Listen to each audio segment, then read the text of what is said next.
I'm in Salad and I saw Beauty and the Beast 2017. It is directed by Bill Condon.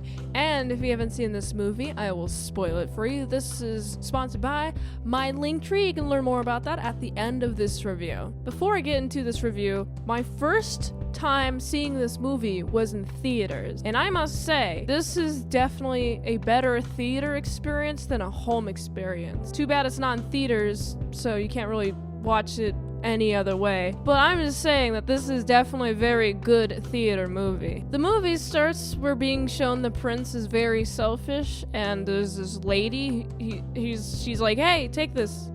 It's a rose. It's like, no, I won't help you at all, lady. And then he gets pretty much punished for it. That's how the original Beauty and the Beast opens. There's a lot of beats that are pretty much the same from this version and the older version of Beauty and the Beast, although there's a few differences that I noticed, and I think I like these a lot more. For example, Gaston has a pal. It seems to me that this pal has some sort of gay love for Gaston. It's really jammed in there. I feel like his loyalty to Gaston is because of how much he loves Gaston, and Gaston is just the type of person to use people. I don't know if Gaston recognizes this as gay love. He's definitely recognizing that he has an undying loyalty to him. A few more changes from the original that I also liked, including Maurice. Maurice is Belle's father, and Maurice is going out to the market, and there's a bunch of wolves. There are wolves in the old version, but I felt like this version, it was a lot clearer as to like what was happening. I also like the exchange of, hey, please don't lock up my father, the beast, even though he stole a rose for me. Lock me up instead. And that's what happens in the first movie. But there's a lot of like interpersonal stuff that happens in this movie that doesn't necessarily show up in the last movie. Belle tricks her father into switching out with each other in the jail cell. So now Belle's just locked up. There is something that the other movie did better than this movie, however, that I liked. For example, we have the dinner scene. In this dinner scene, it's not as flashy as the animated dinner scene. I totally get not having it as flashy because, you know, it's a live action remake. Is it really live action if the things are still animated, but it's like 3D animation, so it's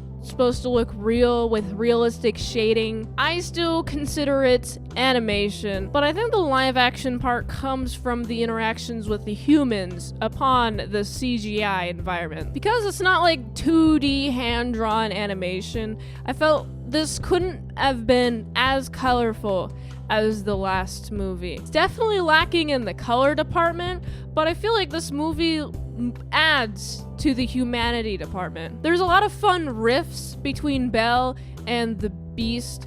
Also, the Beast saves Belle from a bunch of wolves. Doesn't necessarily happen in the last movie as clearly as this.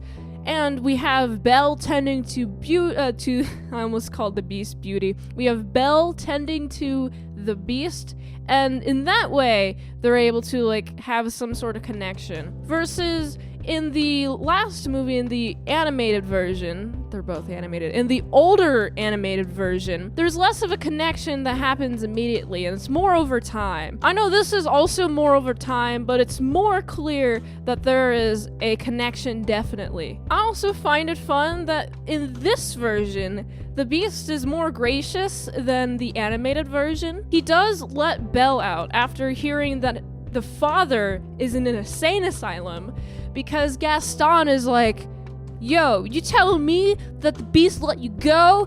No, man, that ain't it. Go to an insane asylum. It's a different location in this movie that he's going to versus the older movie. He's going to somewhere else. Gaston has more loyal men in the forefront too, especially that gay lover.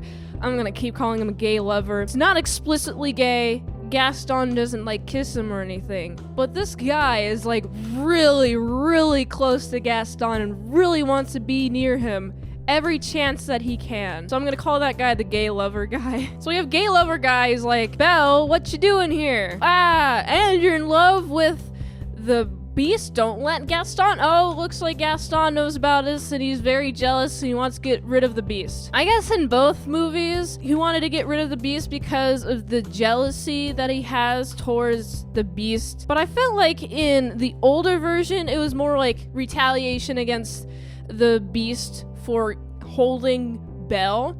Versus in this version, it's more retaliation against Belle for falling in love with the Beast. I like their little dance that they have. Beauty and the Beast. They have a nice little dance. It's not as colorful as the other version, but you know, it feels human. It feels more human to have a human and a beast dude dancing, I guess, versus an animated drawing of those figures dancing. I felt more of a personal connection to this. I think it's mainly because of it being human, having human actors versus drawing human people. That gives me more of a personal connection to this. I also think this is an era of live action remakes that didn't get affected by, let's just throw a bunch of live action remakes at the wall just to make money.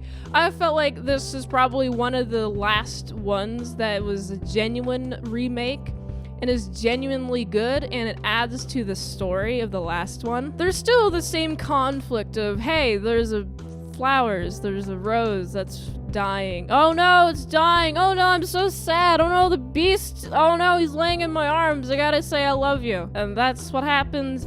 The Beast turns into a prince, and the nice little palace that they're in, I'm gonna call it a palace, a mansion, whatever, same thing. Nice little palace that they're in is very pretty and beautiful, and everyone is turned back into humans, and then we have a big old reception. It's very nice, and Gaston sucks. I hate Gaston in this movie. He is so pompous. He's even more pompous in this version than the animated version. So arrogant. He's such an arrogant fellow. Why does he never learn his error of his ways? He cannot have Belle no more. He's not allowed to physically. He's not able to, which I like. I like that Gaston never gets Belle. Belle is with the Beast the entire time, and she gets to enjoy his prince self. Although I feel like she would enjoy it more if he was a furry man, because then he can like touch the fur, have it like a dog. It's like you're petting a dog for a husband. And that's how the movie ends, and that ends on a pretty nice note. This movie, at times, very dark and gloomy, and I like how it was dark and gloomy. Not as colorful as the animated version. That's fine, I guess. It kind of contributes to the mood of the movie a lot, the dark and gloominess, in contrast with the very bright at the end. Very bright means bright future ahead. I like this type of movie where we're showing them to fall in love, grow accustomed to each other, having to teach the Beast about things and such as manners in living in the world, how to treat a woman. That's also very nice and necessary in this movie. Overall, I think this movie serves as a nice remake of the classic. I wish all of the Disney remakes were like this, but no, they definitely are not all like this. See my review on Peter Pan and Wendy, and I guess I've only done one. So I gotta give this movie, because of its character connection and how I like how it was remade, I gotta give this movie like a solid 7 out of 10. If you like this review, watch another one. YouTube really likes that. You can also like, comment, subscribe, share this video with everyone you know. The ultimate goal of this channel is for me to become an expert movie reviewer, so if I haven't reviewed it on the channel, there's a chance I haven't even seen it at all. If you'd like to request a movie in the comments below, you can do that, or you can fast track a movie review at patreon.com/ASEPresents. $20 a month for one movie review per 1 month. $3 a month, how to draw Pokemon tutorials posted there early and first, all at patreon.com/ASEPresents. And if you'd like to help support the daily grindiness of all these daily movie reviews, you can go to this link tree to find the way that you can help support the daily grind of all these daily movie reviews. So you can go here, and until next time, I'm in Salad, I'll see you later, my salad croutons and bacon bits.